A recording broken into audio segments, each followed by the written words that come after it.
Japan में हमेशा से ही मछलियाँ खाने का एक ज़रूरी हिस्सा रही है और वे जितनी ताज़ी होती है लोग उसे उतना ही पसंद करते हैं। लेकिन जापान के तटों के आसपास इतनी मछलियाँ नहीं होती कि उनसे लोगों की डिमांड पूरी की जा सके। नतीजाजनक मछुआरों को दूर समुद्र में जाकर मछलियाँ पकड़नी पड़ती है। जब इस तरह से मछलियाँ पकड़ने की शुरुआत हुई तो मछुआरों के सामने एक गंभीर समस्या आने लगी। वे जितनी दूर मछली पकड़ने जाते उन्हें लौटने में उतना ही अधिक समय लगता और मछलियाँ बाजार तक पहुँचते पहुँचते बासी हो जाती और फिर लोग उन्हें खरीदना नहीं चाहता। इस समस्या से निपटने के लिए मछुआरों ने अपनी बोट्स पर फ्रीजर लगवा लिए। वे मछलियाँ पकड़ते और उन्हें फ्रीजर में डाल देते। इस तरह से वे और भी देर तक मछलियाँ पकड़ सकते थे और उसे बाजार तक पहुंचा सकते थे।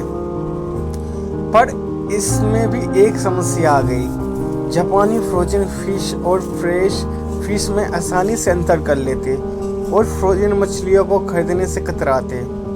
उन्हें तो किसी भी कीमत पर ताज़ी मछलियाँ ही चाहिए होती। एक बार फिर मछुआरों ने इस समस्या से निपटने की सोची और इस बार एक शानदार तरीका निकाला। उन्हें अपनी बड़ी बड़ी जहाज़ों पर फिश टैंक्स बनवा लिए और अब वे मछलियाँ पकड़ते और उन्हें पानी से भरे टैंकों में डाल देते। टैंक में डालने के बाद कुछ देर तो मछलियाँ इधर उधर भागती, पर जगह कम होने के कारण वे जल्द ही एक जगह स्थिर हो जाती। और जब ये मछलियाँ बाजार पहुँचती तो भले ही वे ही सांस ले रही होती, लेकिन उनमें तो बात नहीं होती जो आज़ाद घूम रही ताज़ी मछलियों में होती। और जापानी चक्कर इस मछली को भी अंतर कर सकते थे।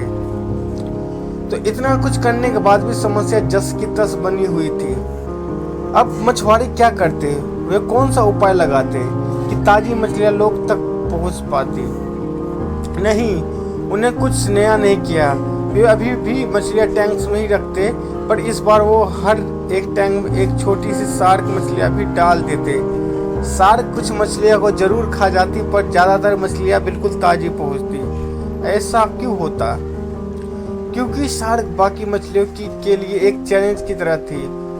उसकी मौजूदगी बाकी मछलियों को हमेशा चौकन्ना रखती और अपनी जान बचाने के लिए वे हमेशा अलर्ट रहती। इसलिए कई दिनों तक टैंक में रहने के बावजूद उनमें स्फूर्ति और ताज़ापन बना रहता। फ्रेंड्स, आज बहुत से लोग की ज़िंदगी टैंक में पड़ी उन मछलियों की तरह हो गई है जिन्हें जागने के लिए शार्क मौजूद नहीं है। और अगर अनफॉर्चुनेटली आपके पास भी ऐसा ही है तो आपको भी अपने लाइफ में नए चैलेंज एक्सेप्ट करने होंगे। आप जिस रूटीन के आदी हो चुके हैं उससे कुछ अलग करना होगा। आपको अपना दायरा बढ़ाना होगा और एक बार फिर जिंदगी में रोमांच और नयापन लाना होगा। नहीं तो बासी मछलियों की तरह आपका भी मोल कम हो जाएगा और लोग आपसे मिलने जुलने की बजाय बचते नजर आएंगे। और दूसरी तरफ अगर आपकी लाइफ में चैलेंजेस है, बाधा है, तो उन्हें कोसते मत रहिए। कहीं न कहीं आपको फ्रेश एंड लाइवली बनाने रखने के काम आती है। इन्हें एक्सेप्ट करिए और इन्हें ओवरकम करिए और अपना तेज बनाए रखिए।